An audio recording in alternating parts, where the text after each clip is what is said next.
অবশেষে মুখ খুললেন জটেশ্বরের অঞ্জলি শীল।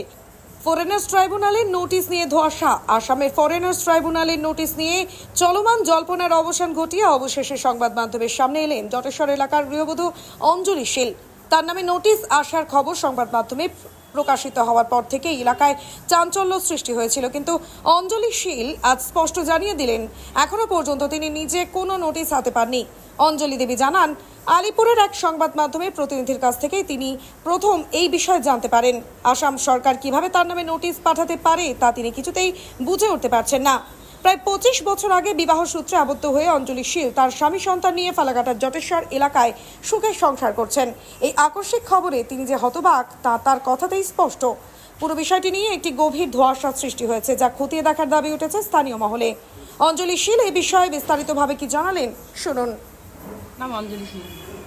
আপনি কি কোনো নোটিশ পেয়েছেন? না, আমি কোনো নোটিশ পাই নাই। তাহলে কিভাবে জানলেন?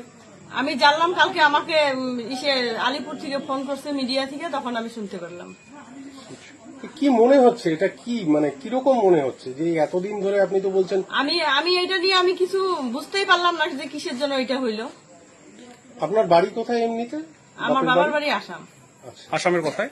আসামে ধুবড়ী ডিস্ট্রিক্ট। তো কত বছর হলো বিয়ে হয়েছে আপনার? বিয়ে হয়েছে 25 বছর পার হয়ে গেছে, তাও আমি 25 বছর বললাম আর কি। এখানে ভোটার লিস্টে নাম আছে? হ্যাঁ, আধার কার্ড হয়েছে? আধার কার্ড, ব্যাংকের বই সব আছে এখানে, জব কার্ড। তো এখন এটাকে কি ভাবছেন আপনি? আপনার মনের কথাটা একটু খুলে বলুন। এটা কি মনে হচ্ছে আপনার? আমার মনে হচ্ছে যে এইটা তো এখন মিডিয়ার কাছে থাকার কথা না, যেহেতু আমার নামে নোটিশ আসছে, তো নোটিশে তো তাহলে এইটা থানায় অফিসারের কাছে থাকা দরকার। এখন এটা মিডিয়ার কাছে কেন? আমার প্রশ্ন হইলো এইটাই। আর এইভাবে যে আপনাদেরকে মানে আপনারা ভারতের নাগরিক নন, এনআরসি হিসেবে দেখে দেওয়ার ব্যাপারটা, এটাকেই কিভাবে দেখছেন? এটা কি উচিত কাজ হচ্ছে? আপনার তো জন্মকর্ম সবকিছুই বলছেন এখানে। হ্যাঁ, তো কিভাবে দেখছেন? এটা কি উচিত কাজ হচ্ছে? এটা তো উচিত তো হচ্ছে না। এখন আমি কি করব? উচিত না হলেও তো আমার করার কিছু নাই না। তো এখন কি করবে? এখন কি করব ওইটা নিয়ে এখনো ভাবতে পারতেছি না যে আমি কি করব। আপনি কি আপনার বাবার বাড়িতে খোঁজ নিয়েছেন? ওখানে এরকম কোনো নোটিশ? হ্যাঁ, ওখানে খোঁজ নিয়েছি। আমার শ্বশুর বাড়ি মানে এর দাদা আছে ওইখানে, ভাইস্তা আছে ওইখানেও খবর নিছি, ওইখানেও কোনো কাগজ নেই। আর ওরা যে এনআরসি করছে, ওদের ওইখানেও আমাদের কোনো মানে এনআরসিতে কোনো নাম ঠাম ওখানে কোনো কিছু করে নেই। তার মানে আপনারা মূলত আসামের বাসিন্দা ছিলেন, এখানে তারপরে এখানে থাকছেন আর কি? হ্যাঁ, মানে বিয়ে হয়ে এসেছেন এখানে? হ্যাঁ, এখানে বিয়ে হয়ে এসেছি। মানে আপনার শ্বশুর বাড়িও আসামে ছিল? শ্বশুর বাড়িও আসাম। এটা কোন জায়গায় থাকছেন আপনারা ফালাকাটার? জটেশ্বর, ময়মনসিংহ পাড়া। কত বছর হলো থাকছেন এখানটায়? 30 বছর। আপনার মানে এমনিতে এখানে মানে আপনার বাচ্চা কাচ্চা কয়জন আছে, বা বাড়ি পরিবারের সদস্য কয়জন আছে? আমরা 4 জন, এক ছেলে এক মেয়ে। তারা কি পড়াশোনা করে? হ্যাঁ, ছেলে পড়াশোনা এখন করে না, বর্তমানে বাদ দিয়েছে, কাজ করে। আর মেয়ে পড়াশোনা করতেছে। ছেলের নাম কি? ছেলের নাম অভিজিৎ শীল। সে কি করে এখন? এখন সেলুনের কাজ শিখে। আচ্ছা, আর মেয়ে? মেয়ে পড়াশোনা করতেছে, ক্লাস 10-এ পড়ে। কি নাম? পিয়ালি শীল। তো আপনি যদি নোটিশ পান তাহলে কি আপনি পুলিশের দ্বারস্থ হবেন?